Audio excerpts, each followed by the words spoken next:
In 1469, in the bustling city of Florence, a child was born who would one day become the most feared political thinker in history. Niccolò Machiavelli entered the world not into nobility or poverty, but into a family that valued learning above all else. His father, Bernardo, was a lawyer with limited wealth but an extensive library, and it was here, between shelves of Latin classics and works on philosophy, that young Niccolò began his education. In Renaissance Italy, education wasn't just about memorizing facts. It was about shaping the mind into a weapon. From the age of 7, Machiavelli was drilled in studia humanitatis, the studies of humanity, which included Latin, grammar, rhetoric, poetry, ancient history, and moral philosophy. These were the disciplines the great Roman statesman Cicero had praised as essential for anyone who wished to serve their country. And serve he would, but the Florence of Machiavelli's youth was a city perpetually in the shadow of greater forces. Italy at the time was not a unified nation. It was a patchwork of fiercely independent city-states, each with its own ruler, army, and ambitions. The Pope ruled Rome. The Sforza family commanded Milan, and in Florence, power rested with the Medici, a banking dynasty whose influence reached across Europe. For decades, the Medici family had transformed Florence into a center of commerce, art, and architecture. They funded Michelangelo, Botticelli, and Leonardo da Vinci. They were seen as the patrons of the Renaissance itself. But beneath the marble facades and grand cathedrals, their reign was riddled with accusations of corruption, greed, and tyranny. Lorenzo de' Medici, Lorenzo the Magnificent, died in 1492. Florence was thrown into political chaos. Within 2 years, the French King Charles VIII invaded Italy, and the Medici were driven from the city. Florence declared itself a republic, ruled by a great council of thousands. For a city-state suddenly free of its dynastic rulers, there were positions to fill and power to be distributed. In 1498, at the age of just 29, Machiavelli was elected secretary of the Second Chancery, responsible for managing Florence's diplomatic and territorial correspondence. Soon after, he became secretary to the Ten of War, overseeing the Republic's foreign policy and military affairs. This was no desk job. Machiavelli became Florence's eyes and ears across Europe, sent on missions to negotiate alliances, gather intelligence, and observe the behavior of rulers at close range. He met kings, popes, generals, and mercenaries. He witnessed the cunning of Cesare Borgia, the strategic brilliance of Pope Julius II, and the shifting loyalties of the French and Holy Roman courts. For the next 14 years, he moved through the shadowy corridors of power, watching, listening, and taking notes. He saw how treaties were signed with one hand and broken with the other. He saw how fear, loyalty, and ambition could be manipulated like pieces on a chessboard. He learned that morality in politics was often little more than a costume, worn when convenient, discarded when not. And when Florence's fortunes turned again, so did his. In 1512, the Medici returned to power, overthrowing the Republic. Machiavelli was dismissed, accused of conspiracy, imprisoned, and tortured. When he was finally released, he found himself politically exiled, with nothing to do but write. It was during this forced retirement that he composed the work that would immortalize and damn his name, The Prince. It was not a moral guide, nor a utopian vision. It was a cold, unflinching manual for acquiring and keeping power. It praised decisiveness over hesitation, cunning over honesty, and strength over compassion. It argued that a ruler who wished to survive could not always afford to be good, and that being feared was, in some cases, safer than being loved. When The Prince was finally published in 1532, 5 years after Machiavelli's death, it shocked Europe. Some called it evil. Others saw it as the first honest account of how politics truly worked. Either way, The world had been given a new vocabulary for understanding power and the most enduring political playbook in history. But, while Machiavelli's words were forged in the politics of Renaissance Italy, their reach would extend far beyond. Over the centuries, the prince would find itself in the hands of revolutionaries and dictators alike, from Napoleon to Mussolini, from business tycoons to modern spin doctors, and in one of the bloodiest chapters of the 20th century, it would help shape the rule of a man whose grip on power rivaled the most ruthless tyrants of history. In the early 20th century, the Russian Empire collapsed under the weight of war, revolution, and hunger. Out of the chaos emerged the Soviet Union, a new kind of state, ruled not by kings or tsars, but by the Communist Party. And within that party, one man would rise to a level of control that made monarchs of old look almost benevolent. His name was Joseph Stalin, from 1928 until his death in 1953. Stalin transformed the Soviet Union from a struggling, fractured nation into one of the most formidable powers on earth. His methods were not gentle, they were not merciful, but they were effective. Terrifyingly so. And they read like a living case study of Machiavelli's most controversial lessons. Machiavelli once wrote, "In all actions of all men, and especially of princes where there is no court of appeal, the end justifies the means." No leader in modern history embodied this more completely than Stalin. He understood, as Machiavelli had centuries earlier, that power is never secure unless it is absolute, and that rivals must be removed not only from office, but from existence. His political opponents were executed or sent to labor camps. Dissidents were silenced.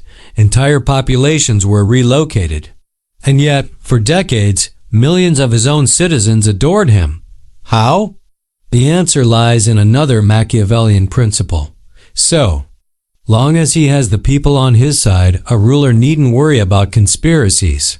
But when they are against him and hate him, he'll have to watch everyone's every move. Stalin understood that fear could remove threats, but love, or at least the appearance of it, could fortify his position beyond challenge. So he built one of the most effective propaganda machines in human history. The state produced endless streams of imagery portraying him as a hero, a father figure, even a near-divine savior of the nation. Statues rose in every city. Streets and cities were renamed in his honor. In schools, children recited poems praising him. In factories, workers hung his portrait beside their tools. His image was woven into the national anthem itself. To the worker, he was the man who shared their hardships. To the soldier, he was the great general defending the motherland. To the family, he was the guardian of their children's future.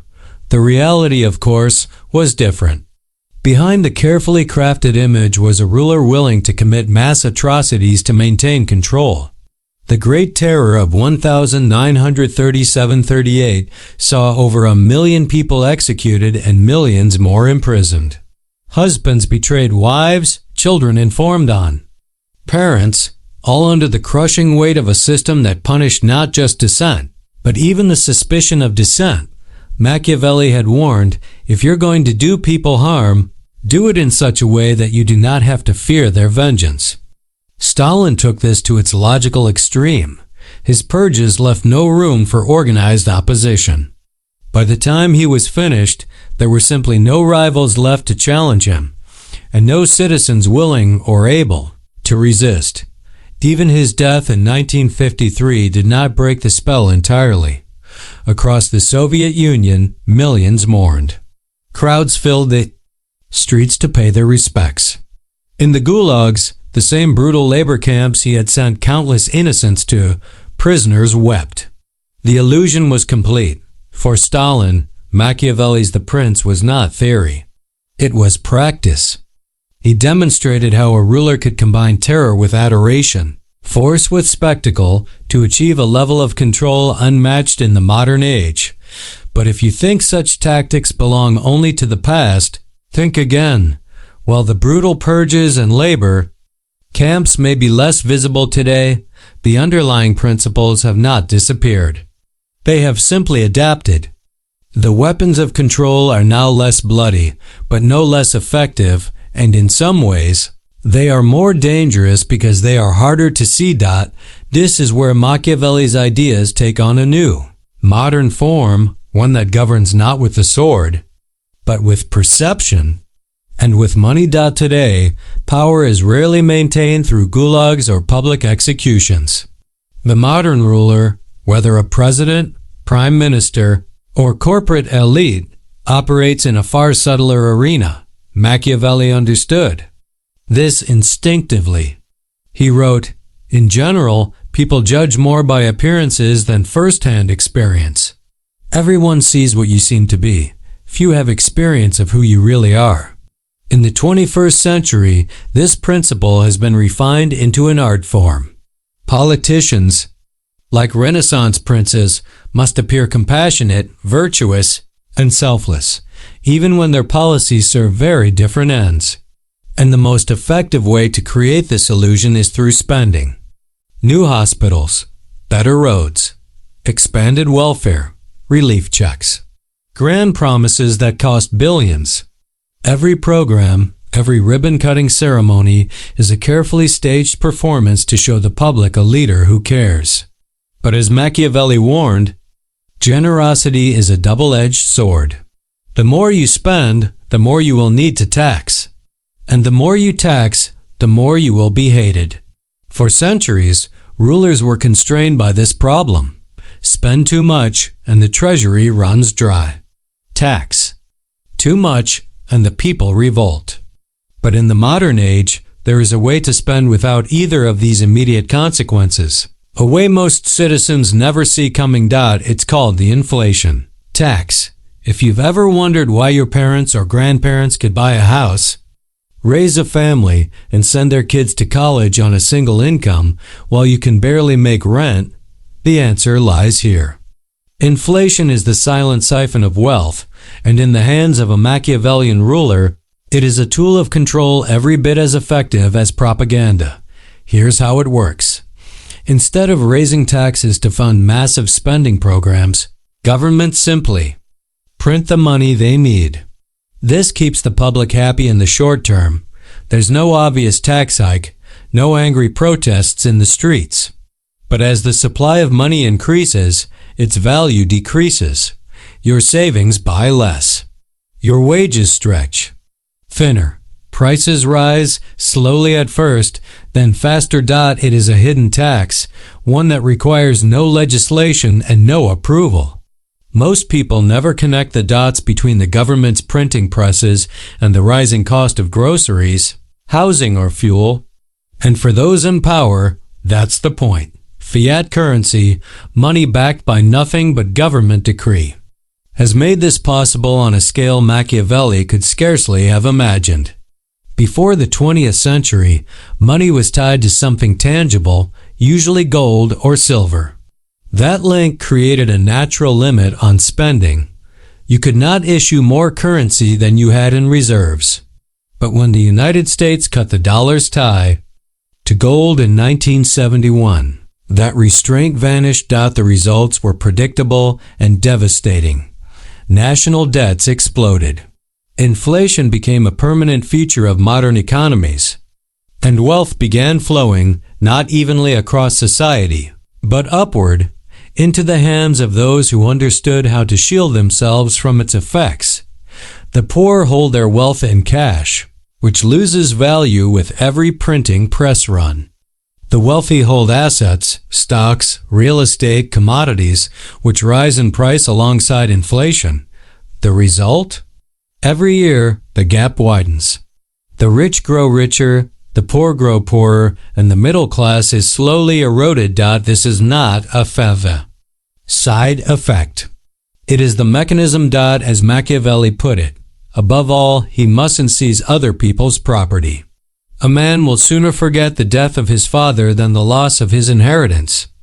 Inflation allows rulers to do precisely that, to strip the public of wealth without ever appearing to take it.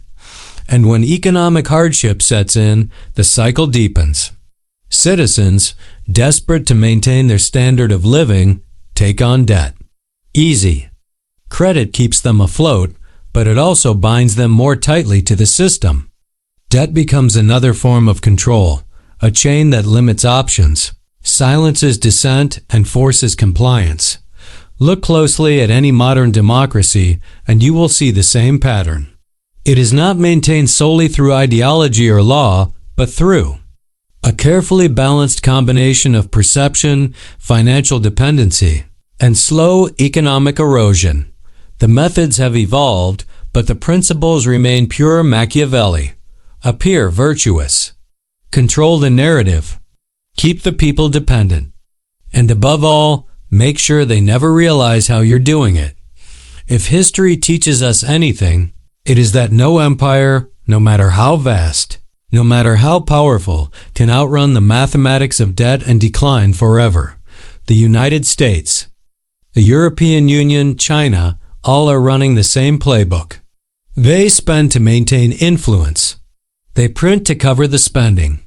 They reassure the public that everything is fine, even as the value of their money evaporates. And yet, the numbers do not lie. The U.S. national debt now exceeds 130% of its GDP, higher than at the height of World War II.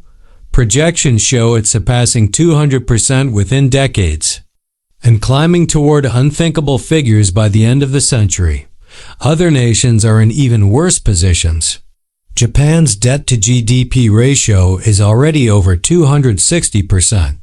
In Argentina, Turkey, and Nigeria, double-digit inflation has become a way of life. When debt reaches this scale, there is no painless way back. Taxes cannot be raised enough without provoking unrest. Spending cannot be cut enough without collapsing essential systems. The only politically acceptable option is the one Machiavelli himself would have recognized. Continue the deception. Keep the people calm. Push the reckoning onto the next ruler, the next generation. But every currency in history that has been backed by nothing has ended the same way, worth nothing. The Römung denarius, the German mark, countless others before and after. The moment faith in the currency collapses, the illusion of stability vanishes, and with it goes the state's ability to govern. Machiavelli warned of this centuries ago.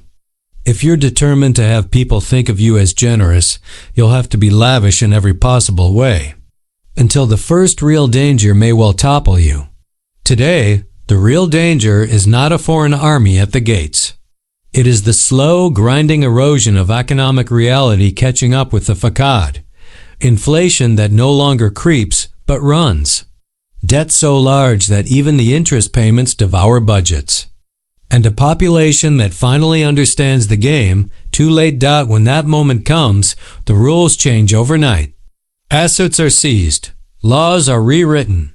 Freedoms are curtailed for the public good.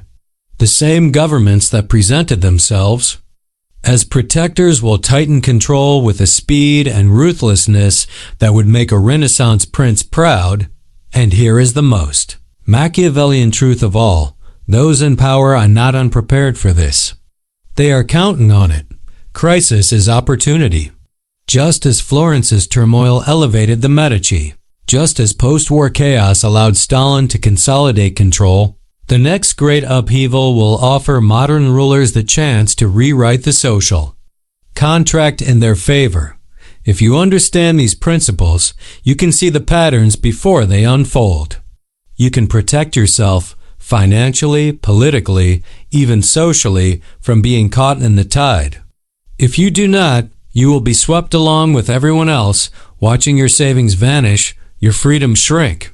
And your leaders insist that all of it is for your own good. 500 years ago, Machiavelli gave the world the clearest-eyed manual for acquiring and keeping power ever written. It was not meant for the common man. It was meant for rulers. And they have been using it ever since. Whether you are ruled by a king, a party, or a corporation, the game has not changed. Only the pieces have. The question is not whether you are part of the game. The question is whether you are playing or being played. the tyrant's apprentice in the early 20th century, the Russian Empire collapsed under the strain of war, famine, and revolution. Out of the ashes rose a new experiment, the Soviet Union, a state that promised equality for all, but in reality concentrated absolute power in the hands of a few. And of those few, one man stood apart for his ruthlessness, his cunning, and his ability to survive every political storm. His name was Joseph Stalin, from 1928. Until his death in 1953, Stalin ruled the Soviet Union with an iron grip, transforming it from a fragile revolutionary state into a global superpower. But the methods he used were lifted straight from the pages of The Prince. Machiavelli had written, "In all actions of all men, and especially of princes where there is no court of appeal, the end justifies the means." For Stalin, this was not philosophy. It was policy. He understood, as Machiavelli had centuries before, that a ruler's greatest threat comes not from foreign enemies, but from rivals within. To survive, he purged them. To dominate, he terrorized them. Political opponents were shot or exiled. Critics were silenced. Millions were sent to labor camps in Siberia, never to return. Yet despite this reign of terror, Stalin maintained the loyalty, even the love, of much of his population. How? Here, he followed another Machiavellian lesson. So long as he has the people on his side, a ruler needn't worry about conspiracies. But when they are against him and hate him, he'll have to watch everyone's every move. Stalin's solution was to flood the Soviet Union with propaganda. His image appeared on posters, in textbooks, on coins, and in films. He was portrayed as the father of nations, the wise and benevolent leader who had saved the motherland. The city of Tsaritsyn was renamed Stalingrad in his honor. His name was sung in the national anthem "To the Worker." Stalin was the comrade who understood their struggle to the soldier. He was the supreme general who would lead them to victory to the child. He was the protector of their future. It was a carefully constructed illusion, and it worked.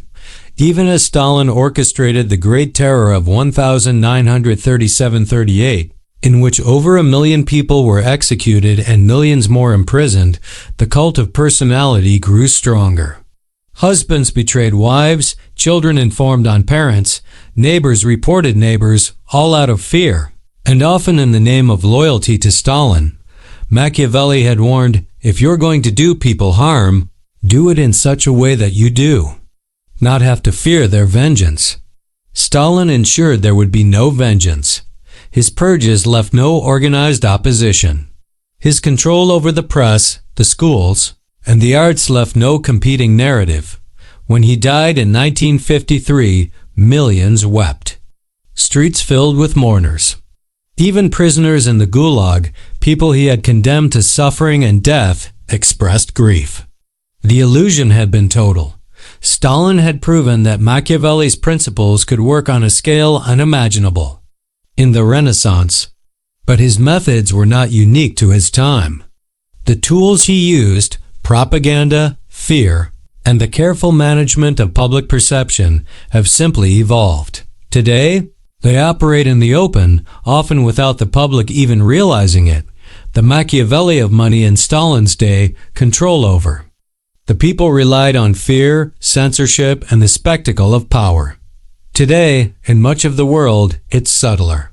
The modern ruler doesn't need to fill the prisons to keep control, not when they can fill your mind with distractions and quietly drain your wealth without you noticing. Machiavelli understood that appearance was everything.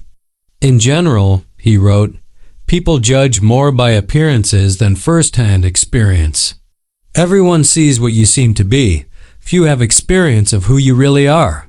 Modern leaders and the institutions that surround them have perfected this. They appear compassionate, generous, and selfless. They promise health care, infrastructure, relief payments, subsidies. They spend to win affection. They make sure the cameras are rolling when they hand out checks or cut the ribbon on a new public works project.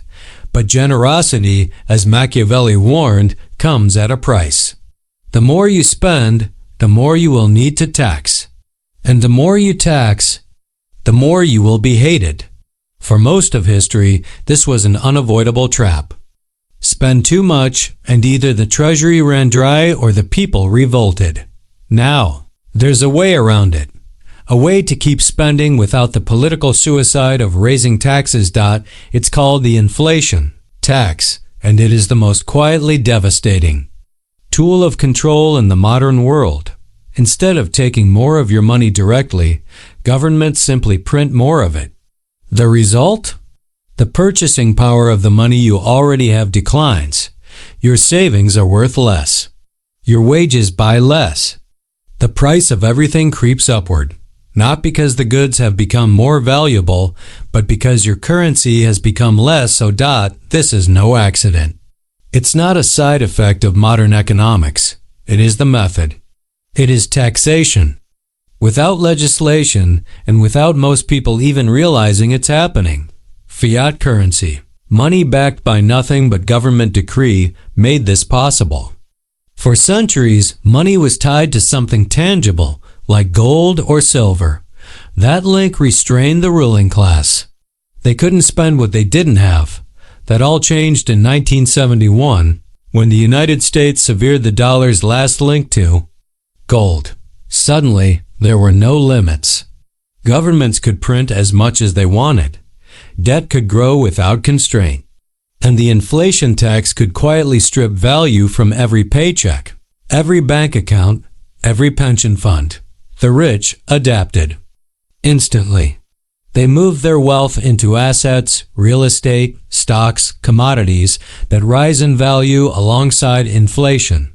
The poor and middle class, holding their wealth in cash, saw their purchasing power dissolve year after year. This is how wealth flows upward in the modern era. Not by seizing it outright, but by letting the value of money itself decay.